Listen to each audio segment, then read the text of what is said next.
ಎಲ್ಲರಿಗೂ ಸ್ವಾಗತ ಕುಂದಾಪುರ ಕಿಚನ್ಗೆ. ನಾನಿವತ್ತು ಬೆಂಡೆಕಾಯಿ ಪಲ್ಯ ಮಾಡ್ತಿದ್ದೆ. ಬೆಂಡೆಕಾಯಿನೇ ಕಟ್ ಮಾಡ್ಕೊತಿದ್ದೆ.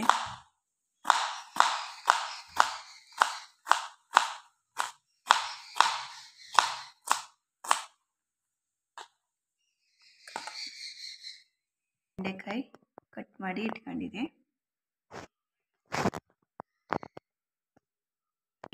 ಒಗ್ಗರಣೆ ಹಾಕೊಂಬ ಫಸ್ಟಿಗೆ ಸ್ವಲ್ಪ ಎಣ್ಣೆ ಮಾಡಿಬಿಡ್ತಿದ್ದೆ. ಆಮೇಲೆ ಸಾಸಿವೆ ಹಾಕತ್ತಿದ್ದೆ. ಚಟಪಟ ಆದಮೇಲೆ ಬೇವಿನ ಸೊಪ್ಪು, ಸ್ವಲ್ಪ ಬೆಳ್ಳುಳ್ಳಿ, ಬೇವಿನ ಸೊಪ್ಪು, ಉದ್ದಿನಬೇಳೆ, ಸ್ವಲ್ಪ ಈರುಳ್ಳಿ ಹಾಕಂತಿದ್ದೆ. ಈರುಳ್ಳಿ ಫ್ರೈ ಆಯ್ತು. ಈಗ ಟೊಮೊಟೊ ಹಾಕೊಂಡ.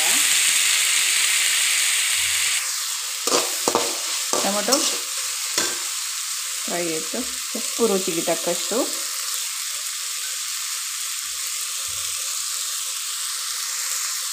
ಆಯಿತು.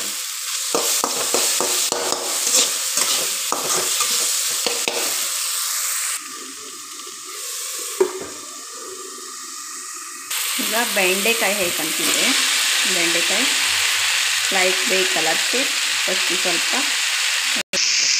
ಹುಣಸೆ ಹಣ್ಣು ಚಿಕ್ಕದು ಹಾಕಂತಿದ್ದೆ.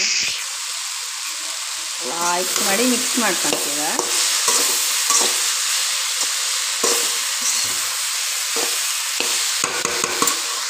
ಸ್ವಲ್ಪ ಅರಿಶಿಣ ಪೌಡ್ರ್ ಹಾಕಂತಿದ್ದೆ.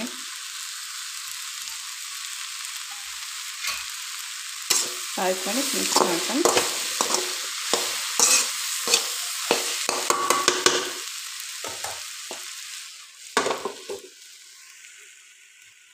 ಮುಚ್ಚಿ ಬೇಯಿಸುವ. ಇದನ್ನು ಮುಚ್ಚರೆ ಬೇಗ ಬೇಯ್ತಾನೆ. ಇದನ್ನೇ ಮುಚ್ಚಿದ್ದೆ ನಾನು.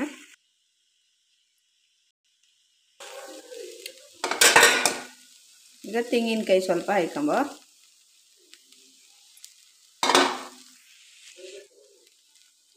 ಖಾರದ ಪುಡಿ ನಾವು ಇದು ಮನೆಯಲ್ಲೇ ಮಾಡೋದು.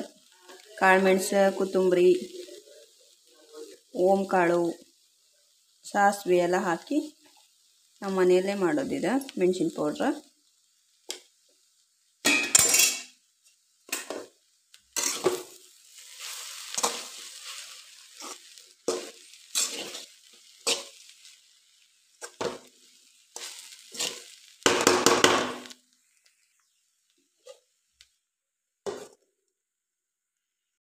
ಬೆಂಡೆಕಾಯಿ ಪಲ್ಯ ರೆಡಿಯಾಗಿದೆ.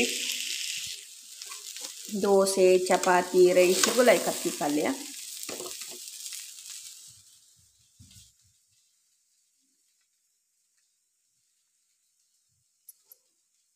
ಸಿಂಪಲ್ ಆ್ಯಂಡ್ ಟೇಸ್ಟಿ ಆದ ಬೆಂಡೆಕಾಯಿ ಗೊಜ್ಜು ಪಲ್ಯ ರೆಡಿ ಆಯಿತು.